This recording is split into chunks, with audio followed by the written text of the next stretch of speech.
আসসালামু আলাইকুম দর্শক, আমি মোহাম্মদ শাকিল। আপনারা দেখছেন কালিমা ইসলামী শরিয়া কেএস। আসুন শুরু করা যাক। বাংলাদেশ জামায়াতে ইসলামীর সংসদ সদস্য প্রার্থী খুলনা ১ আসনের কৃষ্ণ নন্দী পাল। কৃষ্ণ নন্দী পাল ওই আসনের একজন বৃহৎ প্রভাবশীল ব্যবসায়ী, তার খুব পরিচিতি। তো বর্তমানে মুসলমানদের ভেতর বাংলাদেশ জামায়াত ইসলামীকে অনেকেই অনেক ভালোবাসে এবং অনেকে ভোট দিচ্ছে, যেটা স্বাভাবিক মুসলমান হিসেবে সবার কর্তব্য ফরজ হয়ে যায়। সেই হিসেবে মানুষ এর পূর্বে শুধুমাত্র সন্ত্রাসীদেরই ভোট দিয়ে এসেছিল। সেই হিসেবে বর্তমানে জামানাটা চেঞ্জ আসলেই অতুলনীয় এবং স্বপ্নের চেয়ে কম নয়। যা 53 বছর পর হল, 53 বছর পার হয়ে 24 এবং সাথে এখন 26, তাহলে আরো 2 বছর, 55 বছর পর হতে চলেছে। তো একটা কথা হলো যে একজন হিন্দু প্রার্থীকে দেওয়ার কারণ মানুষ জানতে চায় যে কেন দিয়েছে। কেননা আল্লাহ তাআলা কোরআনে বলে দিয়েছেন যে মুসলমানদের অভিভাবক কখনো কোনো মুত্তাকিগণ ছাড়া কেউ হবে না লিডার। তো এবং হযরত মুহাম্মদ সাল্লাল্লাহু আলাইহি সাল্লাম আমাদের chief king command of chain, তো উনি কখনো ওনার হাতে ওনার সহজ্ঞানে কখনোই কোনো অমুসলিম ইয়াহুদি কাউকে রাজ্যের কোনো দায়িত্ব দেয়নি। তাদের সাথে বিজনেস করেছে, তাদের সাথে মানবিক আচরণ করেছে, তাদের সেবা করেছে এবং কোরআন সুন্নাহ ও ইসলামী শরিয়া আইন অনুপাতে কখনো কোনো নারীকেও তা দেয়নি। নারীকে নেতৃত্ব করতেও দেয়নি, নারীকে লিডারি করতেও দেয়নি। আমি নারীকে কখনো ছোট করি না, কারণ আমার ঘরেও মা বোন আছে। যদি তারাও যদি নারী নেতৃত্বে যায় তাহলে বলবো আমার মা বোনের ভিতরে তাহলে সমস্যা আছে। কেননা যেটা আমার নবীজি করেনি সেটা চেই করুক সে রং, সে আলেম হোক, বড় পিএইচডি ডিগ্রিধারী হোক, বিদেশি ডিগ্রিধারী হোক, যে কোনো কিছু যেই হোক। তো এখানে একটি কথা হলো যে জামায়াত এই কাজটি কেন করলো? তাদের ডিসিশন কি ভুল? যেটা এনসিপিও করেছে, ঢাকা সাভারে 19 আসনে এক মেয়ে প্রার্থীকে দিয়েছে, পারুল। তো এটা কেন করিল? তো জোটে এই মেয়ে আনলো, দেন একজন মেয়ে হবে পুরুষদের অভিভাবক, যেটা কখনো ইসলাম শরিয়া দেয়নি, বলেনি। এই মতে জনাব তারেক রহমান, বিএনপির চেয়ারম্যান, যেটা আমরা ক্রিমিনাল বললেই পারি, সে বলেছিল যে ক্রিমিনাল নয় তো কি, যারা মাদক বিজনেস করে, যারা চাঁদাবাজি করে, সন্ত্রাসী করে, বিভিন্ন জায়গায় মানুষ হত্যা করে, তারা তো ক্রিমিনালই, তারা তো অন্য কিছু না। আন্ডারগ্রাউন্ড পলিটিক্স যে করে, নিজের নাম গোপন করে, সে ভালো হোক মন্দ হোক, সেও ক্রিমিনাল। কিন্তু এখানে আমার কথা হলো যে তারেক রহমান বলেছিল হযরত আয়েশা রাদিয়াল্লাহু তাআলা আনহা নাকি নেতৃত্ব দিয়েছেন, নাউজুবিল্লাহ। কেননা হযরত মুহাম্মদ সাল্লাল্লাহু আলাইহি সাল্লাম এর বিবি হযরত আয়েশা রাদিয়াল্লাহু তাআলা আনহার বিবাহ তার সাথে হয় তার যখন 9 বছর বয়সে কেউ কখনো নেতৃত্ব দিতে পারেনি। আপনি কোরআন হাদিস করে প্রমাণটা দিন, পারলে প্রমাণ আপনি দিতে পারবেন না, ইটস চ্যালেঞ্জ। এখন এই কথা অনুযায়ী এটা কেন হলো? আমাদের বাংলাদেশ ইসলামী শরিয়া আইনের দেশ নয়। আজ 1971 সাল পাশ করার পর, বাংলাদেশ মুক্তিযুদ্ধে জয় হওয়ার পর অনেকে বলে আমরা স্বাধীন না। আমরা কখনো স্বাধীন নই। এই পৃথিবী স্বাধীনতার স্থান না। আমরা একটা জয় করি, আমরা জয়ী হই, আমরা একটু ভালো থাকি। যুদ্ধ শুরু হয়েছে, যুদ্ধ আমার নবী শেষ করে দিয়ে যায়নি। আমরা টিকটিকি নই, আমরা যোদ্ধা। তো এই কথাটা কেন বললাম যে এই যে জনগণ একজন এনসিপির যে মহিলা প্রার্থী দিয়েছে, আরে এনসিপি যদি জোটে আসে, ন্যাক যদি 100% ইসলাম আল্লাহ ভীরু হয়, আল্লাহ আল্লাহকে যদি চেইন অফ কমান্ড নাম্বার 1 মানে, অবশ্যই তারা কোরআন হাদিস পড়বে, মানবে এবং সেই অনুযায়ী আগাবে।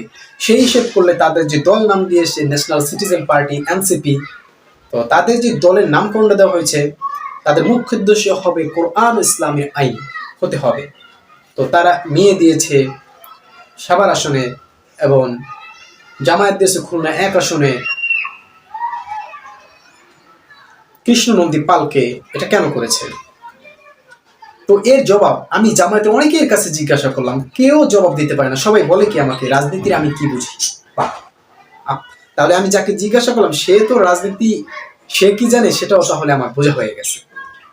তো আমি নিজেই ভালোভাবে আরেক ভাইয়ের সাথে কথা বলে বুঝলাম, বুঝে নিজেও ভালোভাবে যাচাই করে দেখলাম যে বিশ্ব রাজনীতি, বাংলাদেশের ভারত, পাশের দেশ ভারত, এই যে ভারত মূলত বাংলাদেশ যত মাদক, অস্ত্র, অবৈধ অস্ত্র, এই সমস্ত জিনিস মূলত আমেরিকা থেকে ইন্ডিয়া হয়ে আসে, ভারত হয়ে আসে। সো এইগুলার বিজনেস মূলত করতেছে ইন্ডিয়ার top mafia Dawood Ibrahim, মাফিয়ার head Dawood Ibrahim. যেহেতু ইন্ডিয়ায় থাকে, তার আরো একটি ভাই একটি বোন আছে, ছোটা শাকিল এবং হাসিনা। তার 3 জন মিলে সারা ভারতের মাফিয়ার রাজ্য চালাচ্ছে, যা ক্রিমিনালি। সো এই ভারতকে টেক করে দিতে এখন বাংলাদেশ ডক্টর শফিকুর রহমান এবং তারা সবাই মিলে আমেরিকার সাথে কন্ট্যাক্ট করে রাজনীতির প্রেক্ষাপটটা 11 দলীয় জোট হিসেবে যাতে সবাইকে অধিকার দেয়। বিশ্ব রাজনৈতিক অ্যাকসেপ্টেন্স, আমেরিকা কি ইসলাম সম্পর্কে কি জানে, তাদের অ্যাকসেপ্টেন্স হয়েছে এলোমেলো, যেটা আল্লাহর আইন বিরোধিতা। এখন তাদের অ্যাকসেপ্টেন্স হচ্ছে সবাইকে অধিকার দিতে হবে, হিন্দু, মুসলিম, মহিলা সবাইকে, যেটা আমাদের ইসলামী শরিয়া বা কোরআন হাদিসে কোথাও নেই। আর যদি এটা আমাকে যদি কেউ বলে যে আপনি গণতান্ত্রিক বিশ্বাসী নই, না ভাই, আমি 1 নম্বরে হচ্ছি খোদা বিশ্বাসী। আমি খোদাকে ভয় পাই 1 নম্বরে।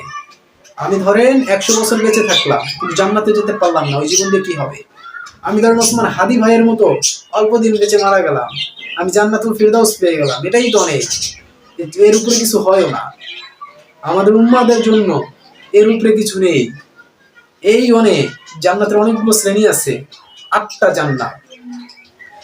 যাক, এই প্রসঙ্গে জামায়াত যেহেতু এখন ভারতের সাথে টেক্কা দিতে বিশ্ব রাজনৈতিক হাতটা ধরেছে, আমি বলবো যারা যেই সমস্ত দলগুলো রাজনীতিতে আপনারা সামনে আগাচ্ছেন, আপনাদের কাছে আমার অনুরোধ এবং আল্লাহর কাছে দোয়া যে আপনারা অবশ্যই আমেরিকার যে সমস্ত অ্যাকসেপ্টেন্স গুলো আমাদের কোরআন হাদিস অনুযায়ী আল্লাহ চেইন অফ কমান্ডের বিরোধিতা হয়, সেগুলো থেকে আপনারা ধীরে ধীরে কেটে আসার চেষ্টা করবেন এবং মন থেকে আল্লাহর কাছে সবসময় এর জন্য মাফ চাবেন, ইস্তেগফার করবেন, কেননা এতেই আল্লাহ আপনাকে মাফ করার সুযোগ দিবে। এবং বাংলাদেশের রাজনৈতিক দলের সবার উদ্দেশ্য হতে হবে বাংলাদেশের যেন ইরানের মতো হয়, কিন্তু সেটা বাংলাদেশে সম্ভব না, কারণ বাংলাদেশে আমদানি রপ্তানির তুলনায় আমদানি বেশি। আর যেই দেশে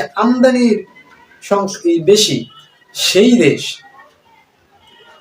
দেশ উন্নত হতে অনেক সময় প্রয়োজন, অনেক ব্যাপার স্যাপার আছে বিশ্ব রাজনৈতিক প্রেক্ষাপট। সো আমরা এনিহাউ মিটিং হোক, ব্রেইন যুদ্ধ হোক, যে কোনোভাবে প্ল্যান হোক, যে কোনোভাবে যেই সমস্ত দিকগুলো আমেরিকার অ্যাকসেপ্টেন্স, কোরআন হাদিস এবং আল্লাহ chain of command, Nabi Karim সাল্লাল্লাহু আলাইহি সাল্লাম চেইন অফ কমান্ড হিসেব করে যেটা আমাদের বিশ্ব রাজনৈতিক অ্যাকসেপ্টেন্সে আমরা যেটা পিছিয়ে থাকবো, তার থেকে আমরা ওই বিশ্ব রাজনীতিকে আমরা বয়কট করে আমরা আল্লাহর আইন বাস্তবায়ন করার চেষ্টা করিতে হবে আমাদের, তাহলেই আমাদের জয় আসবে। অন্যথায় যদি তার চেষ্টা যদি আমরা না করি, আমাদের ধ্বংস হতে সময় লাগবে না। এই কারণে আমাদের দেশে এতগুলো বছর সন্ত্রাসীরা রাজ্য করেছে। তো যারাই মনে করেন এনসিপি অথবা বাংলাদেশ জামায়াত ইসলাম 2 আসনে 2 জন দিয়েছে, ভুল দিয়েছে, হ্যাঁ এটা আমরাও মানি, কিন্তু এটা বিশ্ব রাজনৈতিক অ্যাকসেপ্টেন্সের জন্য এটা প্রয়োজন। যেটা ফিউচারে যদি এই দল রাজনৈতিক দ্বারা এমপি থেকে শুরু হয়ে প্রধানমন্ত্রী পর্যন্ত যারা থাকবে, এটা রাজনৈতিক মিনিস্টাররা ছাড়া পসিবল নট। হ্যাঁ, এক নম্বর হচ্ছে আল্লাহ, দোয়া, দোয়া, কান্না, নামাজ, এটা হচ্ছে এক নম্বর হাতিয়ার। যুগে যুগে বিভিন্ন নবীরা এসেও যুদ্ধের ময়দানে গিয়ে নামাজ, দোয়া, কান্নাকাটি না করে যুদ্ধে জয় হয়নি। তাও বলেনি যুদ্ধ জয় হয়েছে কিন্তু আমরা স্বাধীন। এই স্বাধীন কথাটা কখনো বলে নাই। যুদ্ধ শুরু হয়েছে, যুদ্ধ শেষ হয়নি। যে আমরা যে বলি স্বাধীন, এটা মনে সান্ত্বনা। স্বাধীন হব জান্নাতে গেলে, তার আগে স্বাধীন নই। ঠিক আছে দর্শক, আজ এ পর্যন্তই। আল্লাহ হাফেজ।